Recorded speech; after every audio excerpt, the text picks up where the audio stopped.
The tractate Sota, as many of you know, is all about the laws of a woman who has some type of a relationship with someone, and we don't know how far it went. And the husband is nervous that maybe she actually sinned together with the other man. And because of that, and she's a married woman and she possibly sinned with a different man, he's not sure. And so the law is, she is called a Sota, and she needs to drink a certain potent water that has Hashem's name and verses that are from the Torah. They're written on a parchment and they're erased into water. Just tell them in the class, okay? What is that? Oh, nothing. I'm sorry. And and what happens is she drinks it, and when she drinks this water, it's called the Sota water. If she lives, then we are guaranteed, we are sure that she is pure, and her husband can feel safe to continue being married to her. And it's one of the only cases in the Torah where we rely on a miracle, and we use it as a means of figuring out what the facts are. If she's pure, the husband can rest assured that she's safe and he can continue living with her. Until she drinks the water, there are laws about how she is not going to be able to have any marital relations with her husband, because he's nervous. He's concerned that she might have had an affair, and a woman that has an affair is not allowed to have relations with her husband. And the same thing is, she would not be allowed to marry her. She's usher to the boyel, the person who she had the affair with. She's not allowed to marry him. She's not allowed to be with her husband. And if she's a kohen, if her husband's a kohen, so she would not be allowed to eat, because now maybe she's not allowed to be with her husband, so she might be not officially no longer is she eligible for the truma. Truma is the tithing that goes only to kohen. And if she was married to a kohen, very nice, she can have it. But because her marriage is now in jeopardy, therefore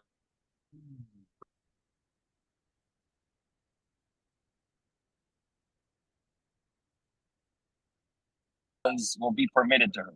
Number one, she's going to be allowed to go back with her husband. And they can continue having marital relations because the water has proven that she is pure. Number two, if she gets divorced, or if her husband passes away, she would be allowed to marry the person who she was warned not to be with. She could actually now marry him. And number three, she's allowed to have, once she drinks the water, she is allowed to have truma. Now, what are the laws of the Sota? Well, Sota has some technical laws. Number one is that the laws of the Sota is not just some guy says, I'm not sure if my wife did this or not. The laws of a Sota is there has to be something called a kinoi. A kinoi means that the husband warns his wife and tells her, do not be with this person, and do not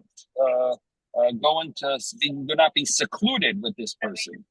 And when he warns her, and if she transgresses that warning, in other words, she enters in a secluded area with that, that's when Sota kicks in. Meaning now we have it's called the Raglayim Ladavar. It didn't just happen once. Number one, the husband saw some issue. Number two, that's the first thing. He saw some issue there, and therefore he decided to warn her. So there had to be some type of issue in the first place. Then he warns her. And now, third thing, she transgresses the warning and she goes into a secluded area with that person. It's already, doesn't sound good. It sounds really bad. And so that is where the Sota kicks in, the laws of Sota kicks in. So the first thing that he warns her, at that point, he's allowed to still be married to her properly, regularly. He can have relations with her. She can have truma. He warns her. When she then goes into a secluded area after being warned, that's where she's really, she loses everything. Because now she needs to drink the Sota water to be able to, for us to be sure, for the husband to be sure that she is pure. So now we're going to start the Mishnah, first Mishnah, page 2a of Tractate Sota. Amakane liyishto. If a person warns his wife. Rabbi, there's background noise. The whole time you were hearing background noise? No, a little Yeah. bit. Just mute it out. That's all. You can just keep muting us. Whenever you hear noise, mute everybody. Oh, you're saying it's from you, not from my background. You think it's from your background? Okay. I only had one point. I mean, the key here is, I believe, first of all, you have Rabbi Victor Miller, who claims that a Sota never happened, that somebody actually died that way. But the idea is that there is so much on her to make her just admit, well, to begin with, Adim, I think that's important. To begin with, if somebody had two witnesses warning her, and then two witnesses observing her, then she would be killed if she was doing it. If they observed her having an affair, she would die. She would be killed. So you have a situation here where there was no official warning by the Adim, and that's why she becomes a Sota. But all of this, according to Rabbi Victor Miller, was just to show how much steps we go through warning her. That's all. Yeah, I'm not sure. I'm seeing. Why do you see it as many warnings? I see it's one warning. Sorry? I see it as one warning. But you're quoting. I'm not exactly sure. What do you mean to bring from No, Rabbi one Victor Miller? warning What is the chiddush? We're not talking about, well, I'm talking about in a different situation, not this situation. You have two Adim that warned her not to commit adultery, and then they observed her really catch her committing adultery. Right. She would be death killed. Penalty. That's death penalty. One extreme. Now here you have a situation where the husband had warned her, don't do this, and she did it anyway. So there's a certain inyan involved in that alone. I mean, just to imagine that the situation between I'm just saying, let's stop for a minute before we get into the technical details and just think about the situation as it is between him and her, between us and her in terms of Adim. That's all, nothing else. Okay, and according to Victor Miller, there never was a Sota that died that way. Mm-hmm.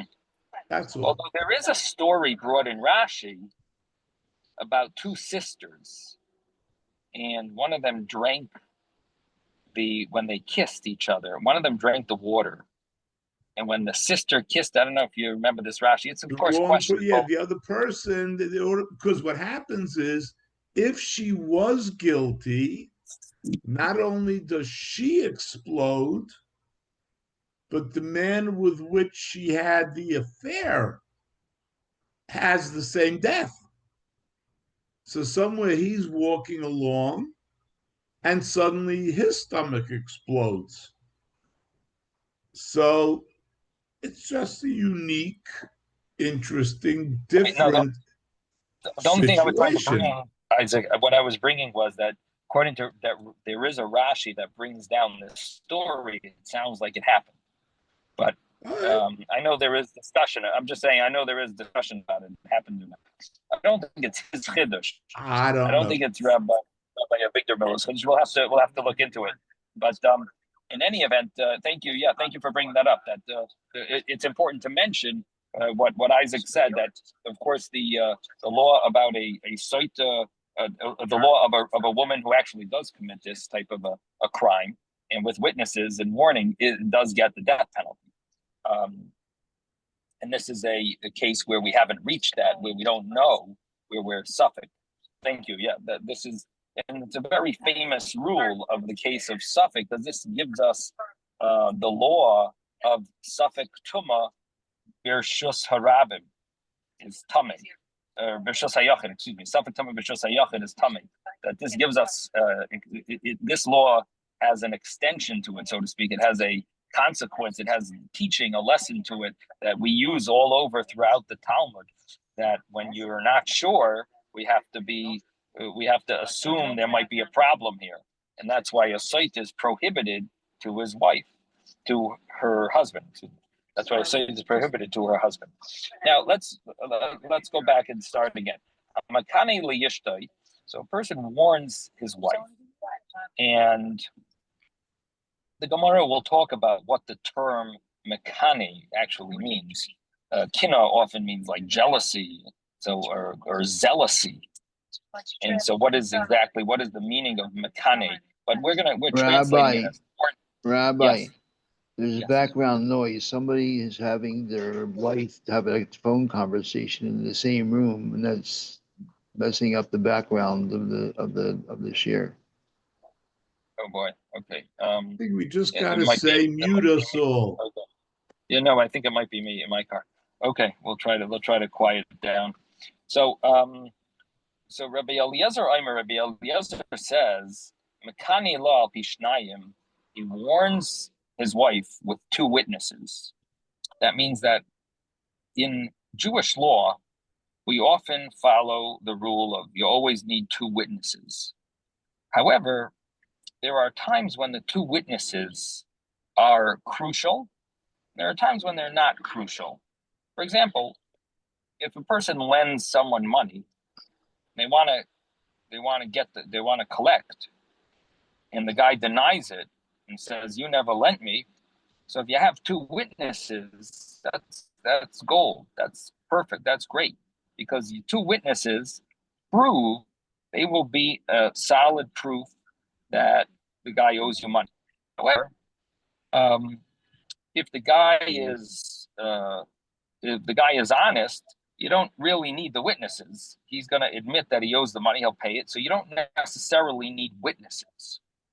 Witnesses are good to prove if someone is in denial, but they're not crucial always. I mean, of course, it's advisable to always have two witnesses when you lend money, because the majority of people don't pay their loans back. But if you didn't have witnesses, the loan is valid, and the chance that the guy will pay you back, and he'll be an honest guy, and he'll pay you back. And you don't. When it comes to matters of marriage, there it falls under a different category. The purpose of having two witnesses when it comes to marriage and divorce, in those scenarios, the two witnesses are crucial because they are the source of what makes the marriage valid. They actually make if you don't have the witnesses.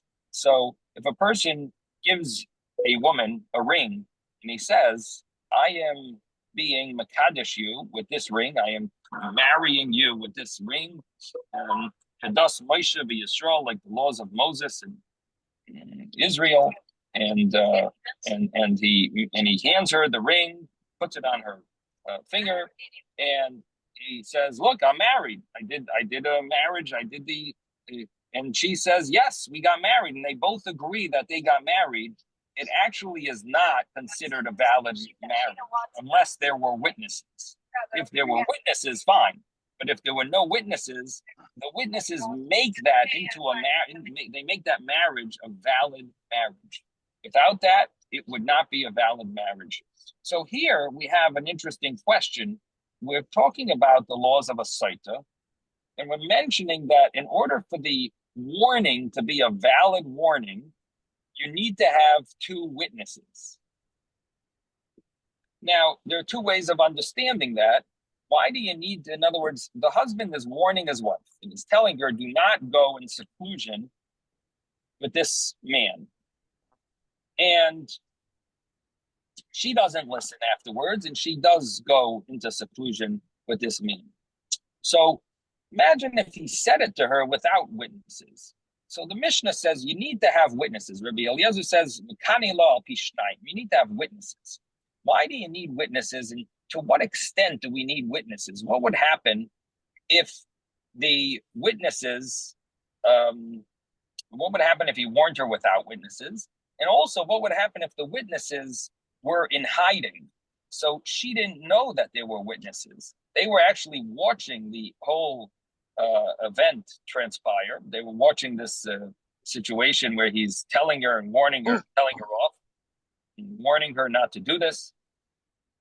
The witnesses are hiding behind a tree, and she doesn't know that there are witnesses. So why do you need witnesses? That's really the question here. So one of the understandings is you need to have witnesses because otherwise she is not taking this seriously. And so this would be very similar to a marriage. Just like marriage, in order for a marriage to be valid, you need to have witnesses in order for the marriage to take. You can't just say, well, we both agree that he handed me a ring. That doesn't work. You need to actually have witnesses in order for the marriage to be a valid marriage. A Jewish marriage has to have witnesses that see it. And it's not just to prove the point, not just as proof, not just as to go on the record. It's because this is not called a real Jewish marriage if you don't have kosher witnesses. That's one of the reasons why very often rabbis have big shilas, big questions when they want to marry someone a second marriage. When people come to a rabbi and say, we want to get married, would you marry us? What are the rabbis? What's the first question the rabbis ask? Were you ever married before? And what's the most common answer? Yes.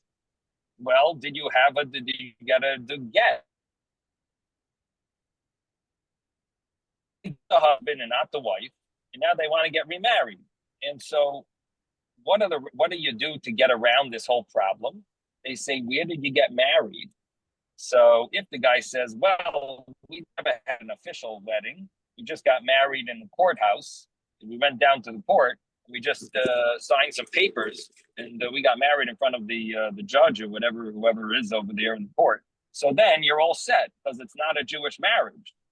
At least seemingly there's reason to say that you could get around that and say, well, your first marriage was not a real marriage, maybe, and then you could say that therefore we don't have to worry that you don't have a get. But otherwise, if there was a marriage and there was a wedding, then you start asking, well, who was at the wedding? Were there any religious Jews? Any Jews that are called kosher witnesses? And so you try to do your research. Who were the witnesses on the ksuba? Which rabbi did you use? And this is a very common, I don't know if you're aware of this, but this is a very common situation that rabbis have to deal with all the time. And one of the reliefs is when they say, well, there were no kosher witnesses at the wedding. They were all my workers and all my acquaintances that I don't have any Jewish friends. And we had a wedding. The rabbi just, didn't even wear a yarmulke, and he did the wedding. Oh, okay. So then the rabbi himself is not a kosher witness, and he drove there it was on a Shabbos, and the rabbi drove here on his motorcycle. So the rabbi is not a kosher witness, and you know that the wedding and you ask them, were there any Jewish, any religious Jews there? No, So it was not a kosher wedding. So then you don't have to worry that now they never got the woman never got a divorce, and also the man never gave a divorce to his first wife, and therefore that would be a sort of a relief. So that's a situation where you don't have the two witnesses that you need in order for a wedding to be a valid wedding, a valid kosher Jewish wedding. So because you don't have that, that becomes it's almost like a benefit. It's a blessing almost that they didn't have witnesses. Here,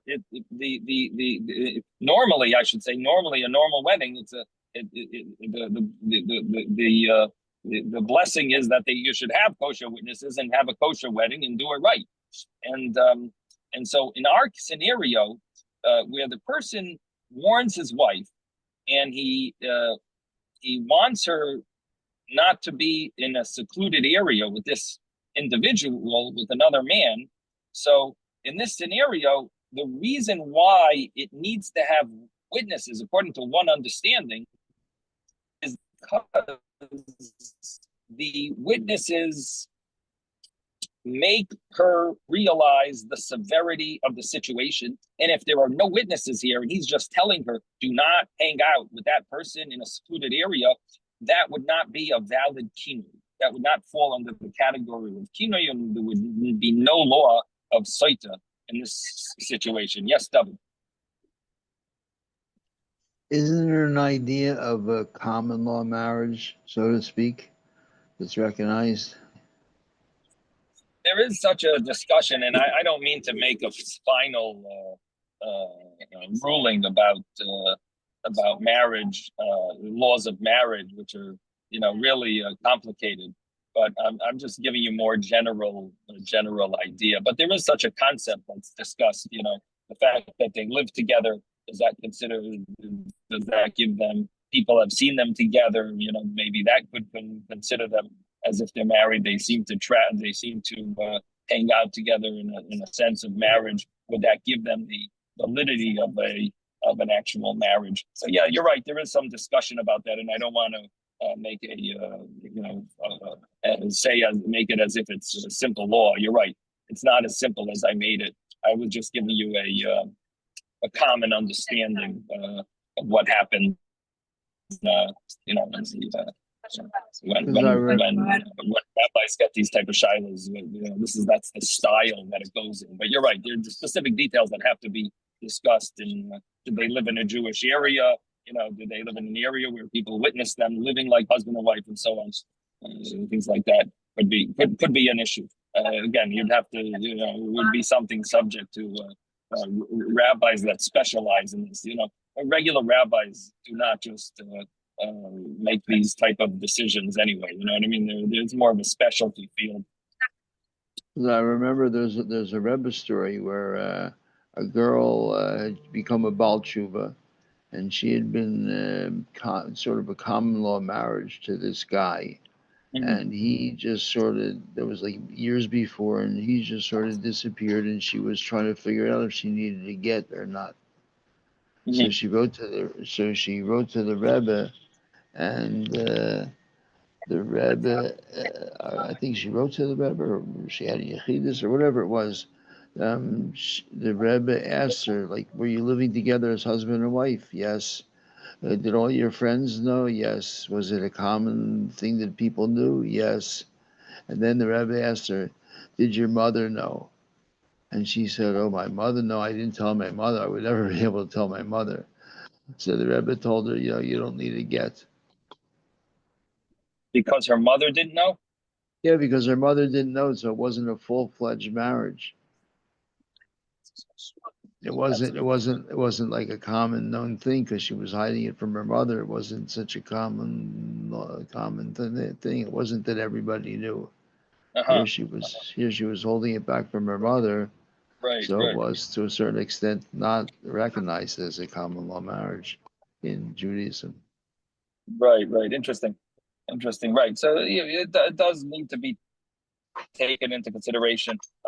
But again, I wouldn't. Do you wear that story firsthand, David, or is that something that you something I heard? Right. Okay. It's interesting. I have to look into that. That's an interesting thing. That, in other words, the fact that the mother didn't know, and so they to what extent were they hiding it from the world? Was their mother in her 90s and she lived somewhere in Vegas and and so they didn't really have to hide that much, or was she living down the road and they they were keeping it secret? Yeah, it deserves to be looked into what the specifics of that story is. Or And I think it's that she interesting was that the living, Rebbe would I think it's more that she was living in the same city and she just didn't even want to tell her mother same because she city. was too It could embarrassed be, about it. right. So again, that would be an interesting question to. But the other thing is, it does seem surprising as well that the Rebbe would have actually paskin. Often the Rebbe would say that's a shaila for Rav, and go to Rabbi Dvarkin or something. It does seem, yeah, it's an interesting story. It would be interesting to find the sources. But Shkoya, thanks for bringing it up, and it is a good point, a very important point. Okay, now so according to this understanding that I'm mentioning, that the reason is that she has to realize the seriousness of this warning, and that would be a reason why you need to have witnesses, and without witnesses, it really would not carry, it wouldn't carry such a, wouldn't carry the rules of kinoi, and it wouldn't have any effectiveness.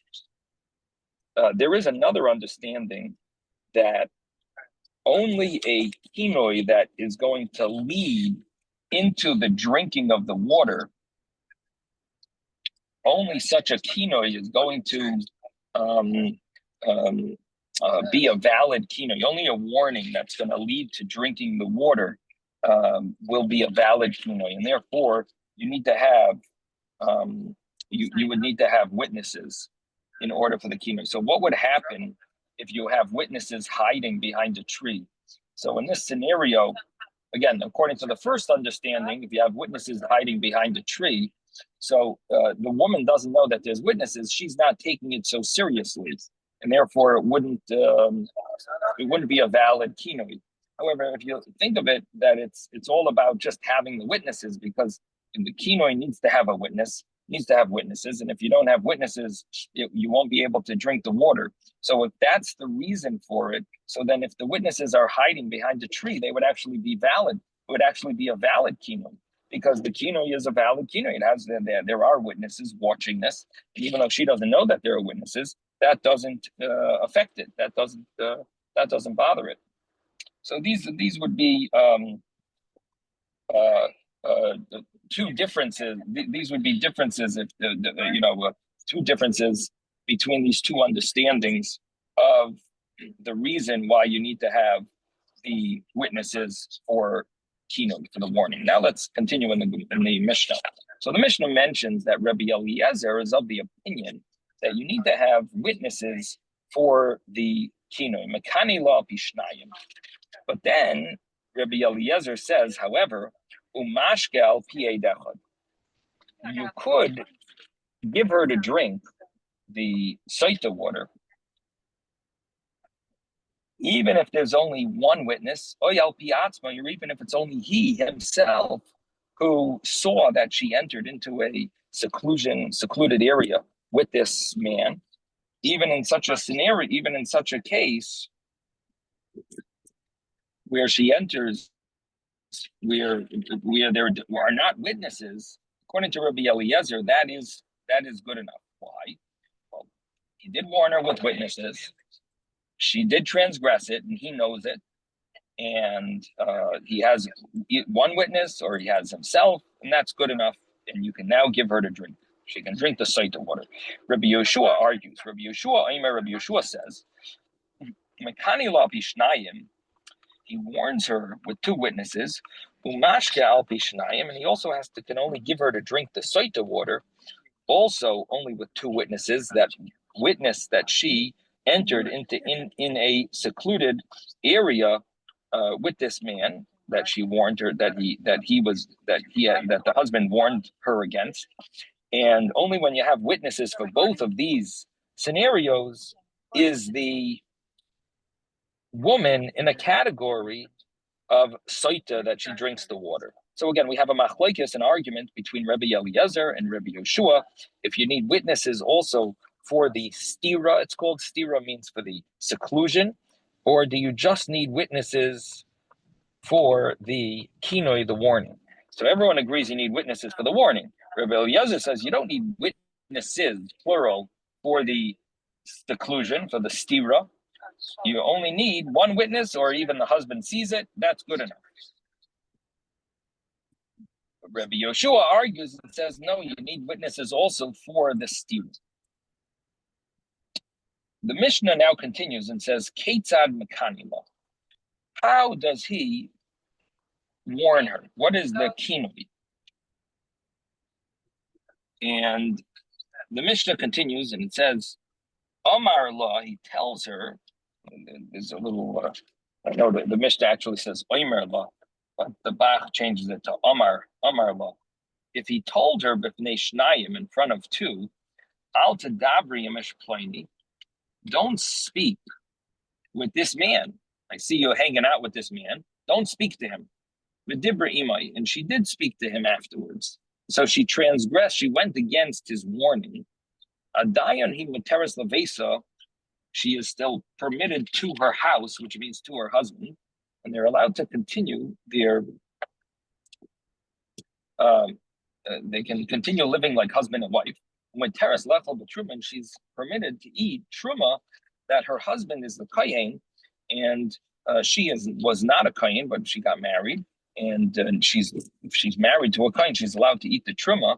And here, even though she had some type of a situation where her husband warned her not to speak to this person, and she did transgress that warning, she is still permitted to her husband. She's permitted to eat truma, even though she's not naturally a kohen. She's only married to a kohen. She's allowed to eat truma because this type of a warning was wrong. Was not the right type of warning. It was a failed. It was not done properly. If she entered with this man that she was warned against into a beis haseser, into a private area with this man, she went into a secluded area, and she waited the amount of time in that secluded area, the amount of time that it's possible that they could have sinned together, the amount of time that they could have been tamei, they could have made themselves tamei. So if that happened, then she is asura levesa, she is prohibited to her husband. To literally it means to her house, and she's prohibited to her husband. Asura lechol betruma, and she is prohibited now to eat truma. Why? Because she needs to drink the saita water. She is the exact case of a saita. She was warned in front of witnesses not to go into a secluded area with this man. Now, the Mishnah left those words out, actually, and we'll see later that the Gemara is going to say you have to add these words in the Mishnah, that the Mishnah doesn't give the example of how he warns her properly. The Mishnah gives an example where he doesn't warn her properly, and he tells her, don't speak to this person. Well, that's not the real type of warning that we need.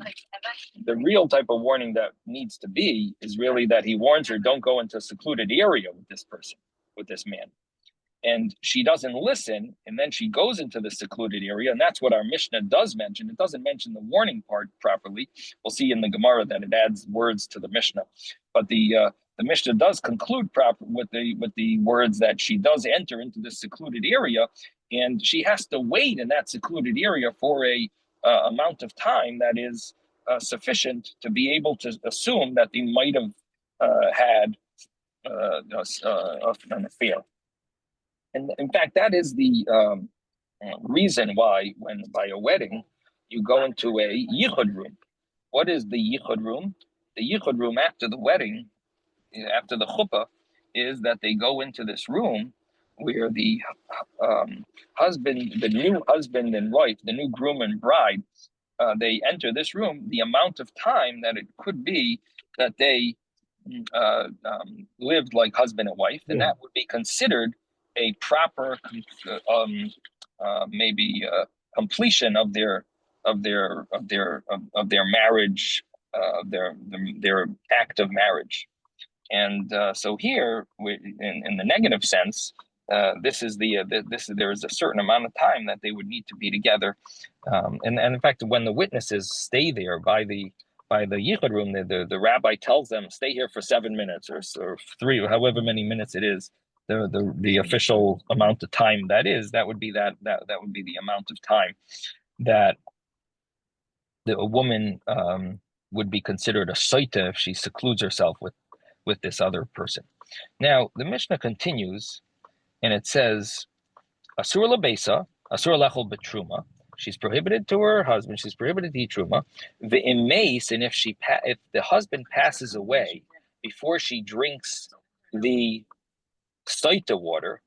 So what happens if they don't have any kids and the husband passed away and she didn't drink the soita water? So she's really supposed to marry the husband's brother. It's called the law of Yibum, the levirate marriage. And in this scenario, we do not encourage that. Instead, we say she's not allowed to. She's loimis yabemes. She's not allowed to do Yibum. She's not supposed to marry the husband's brother. Instead, the husband does what's called chalitza. Chalitza is a special ceremony that the husband's brother puts on this type of shoe, and she removes the shoe and she spits, and she says, "So shall be done to a man that doesn't want to build his brother's household." And this has to do with a woman who was married to someone, and they didn't have kids, and they were hoping that the husband's brother would now, the husband died, the husband's brother would now marry her, and it would so to speak be like the family is still is able to flourish and to have children and so on. And in this scenario, this is a scenario where we don't allow that. Why? Because she is in a situation where she might have had an affair, and she's prohibited to her husband. So we'll see in the Gemara exactly why, but the law is that they have to do chalitza, and not yibum, that the husband has to do this chalitza, which is a form of divorce, really. It's a form of divorce because really the man who passed away, his brother is sort of married to her based on the husband who died's marriage. In other words, that marriage almost like it has in it the power to include his brother when he dies. So in a certain sense, she's called a zokok liyibam. She's officially like being what would you say, like vacuumed into this marriage. And in this scenario, we say no. That marriage that you're officially part of and that you're supposed to do the yibam and finish it and complete it, that is not for you. In this scenario, this woman is the husband. We encourage the husband's brother. The law is that the husband's brother does a chalitza, and then she would be allowed to marry someone from outside.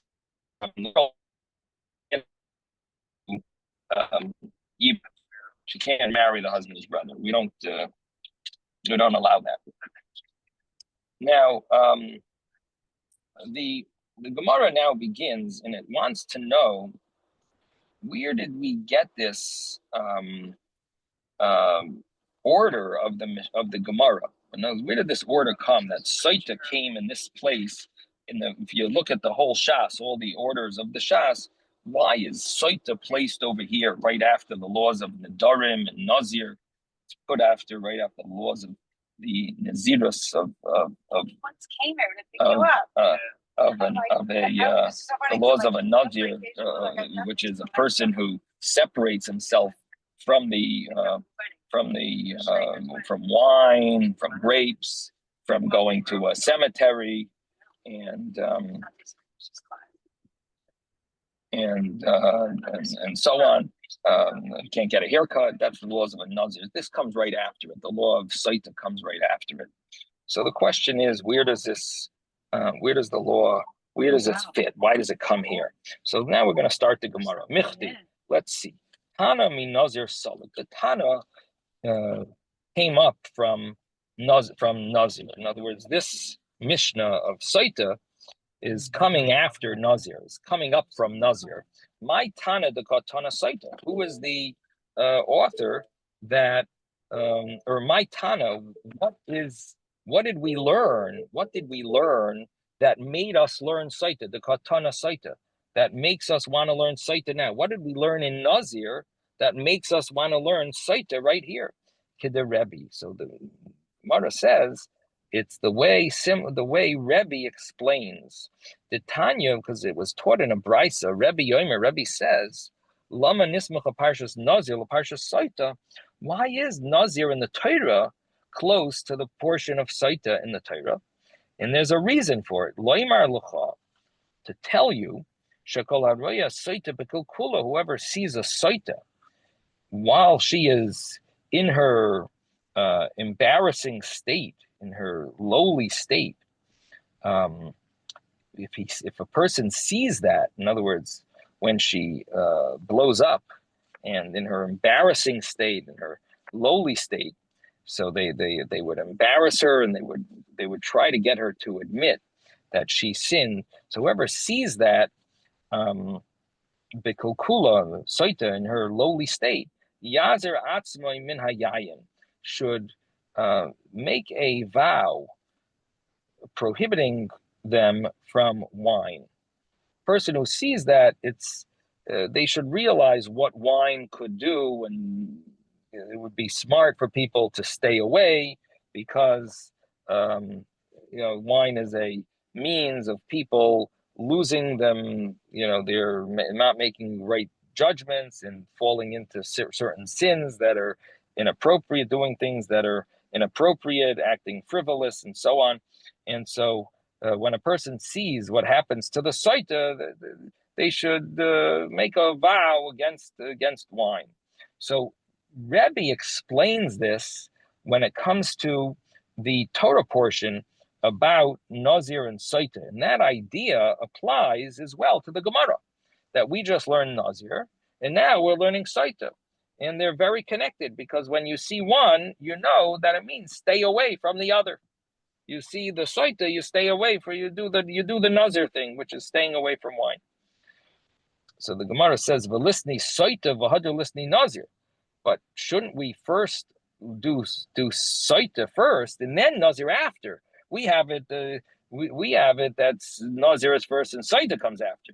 But we just said that Rebbe's way of explaining the verses, the psukim, is that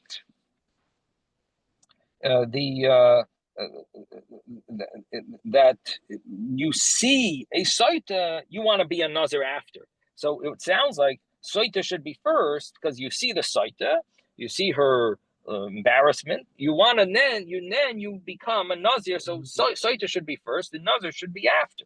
So the Gemara says, "V'lisni Sota v'hadar lisni Nazir." That's the question. The Gemara answers, "Idi the Tana Ksubas, the Tana Hamadir." Since we learned Ksubas and we learned Hamadir, the chapter which talks about vows, Tana Nedarim. It learns Nedarim because in the chapter, the tractate Ksubas, it talks about vows. One of the chapters called Hamadir. Then it says, okay, so then we got to learn Nedarim, the laws of vows. Once it learns Nedarim, V'aydi Tana Nedarim, Tana Nazir. Then it learns about Nazir, another type of vow. A vow from person makes from not, becoming a Nazir, not indulging in not having any wine, not going to a cemetery, not taking a haircut, and so on. So it learns also about another type of vow called a Nazir. And once it learns a Nazir, I did Tana Nedarim, Tana Nazir, the Daming Nedarim, Tana Sota to the Rebbe, and then it learns Sota like Rebbe. And that's the end of this little piece of Gemara. Now comes the next little piece. Hamakane, the Gemara says, the Mishnah said, Hamakane. The Mishnah used a word which is interesting grammar. a person who did this, if you did this, Rabbi Eliezer says, then you got to do that. Rabbi Yeshua says you got to do, if you did this. Now, another way of wording the Mishnah could be, you should do this. Not if you did this. Hamakani, he who did this. Hamakani means he who did this. It sounds like maybe you're not really supposed to do this. But if you did it, then these are the laws about it. But not that we want you to do it. So why does it use that grammar, hamakane, person who did it? Sure. Hamakane is the evid in lechatchila loy. Hamakane sounds like it only works for a case of b'diavad, but not for lechatchila. It sounds like it's only a diavad. This is b'diavad. If you did it, then it's okay. You did a kino, you gave your wife a warning, but maybe you shouldn't really be warning your wife. Maybe that's what the Mishnah is hinting to. Diavad in lechatchila loy, preferably don't do this. So why is that? Wouldn't it be a smart thing to warn one's wife not to sin and so on? So the Gemara says, Rabbi, yeah, isn't there a Hebrew word that's connected with, the jealousy? It sounds like Makane.